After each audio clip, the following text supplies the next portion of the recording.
Welcome back to this special edition of Justice. It's time now to break out the crystal ball and unveil who will be the biggest winners and losers of 2022. Not only that, my next guest will tell us what they believe will be the surprise of the year. Joining me now are Fox Nation host Tomi Lahren and Fox News contributor Joe Concha. So, ladies first, Tomi, who's going to be the winner for 2022?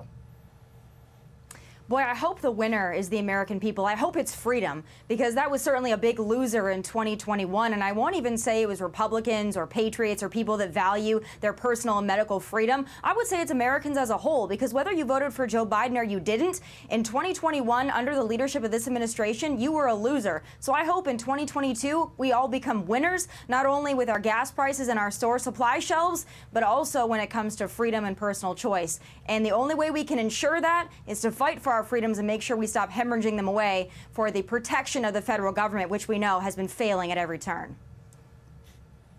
I like that. Joe, who are your winners?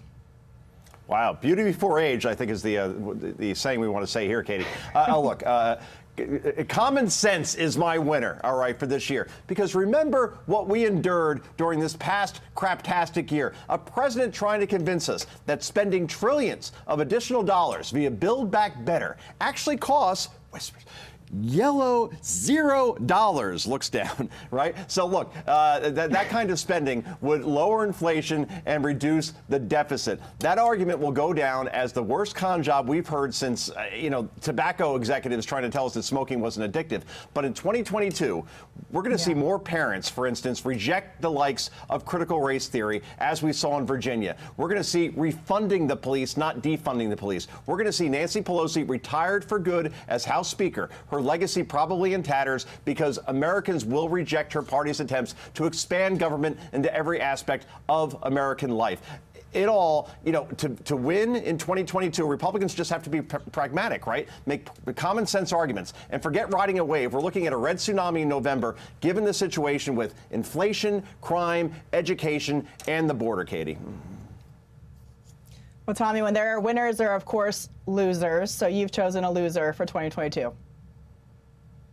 The loser is going to be tyranny. And I'm not even just going to say Democrats, because if Democrats would wisen up and go the way of Kyrsten Sinema or Joe Manchin, they could actually be winners if they come back to the moderate side and think critically and think with freedom first. But I think tyranny is going to be the loser. I think after 2 years of doing the same thing over and over again and not solving the COVID problem, which our president has admitted there is no federal solution, I think tyranny is going to lose. And I hope that the winners are the American people, because when tyranny loses, the American people win. But like I said before, it is up to us. It's not just Republicans. It's up to Republicans to vote in America First candidates, but it's up to all of us to reject that tyranny and understand that the government's not protecting us, and we have to learn to protect ourselves. And we can only do that through individual rights and freedom.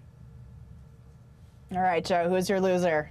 Don't be too mean. I have, Katie, I have CNN here. There's going to be major upheaval coming there in 2022 after speaking to multiple people there, people that are in a pretty high position. Because when you lose 3 out of 4 viewers, when compared to what the network was averaging in the first month of this year, think about that. 75% of the audience is gone. When you're getting beat by TLC, HDTV, INSP, and not 1 but 2 Hallmark channels, changes need to be made. Look, CNN has no 9 p.m. host. They have almost no female anchors or hosts with their own programs on that network. And now a second senior producer is now being accused of sex crimes against young girls. Yeah. So we have not seen an entity fold and fail like this, Katie, since, the Afghan army in Kabul. So take it to the bank. The CNN you see now will not be the CNN that we will see when we're doing a segment like this in the beginning of 2023.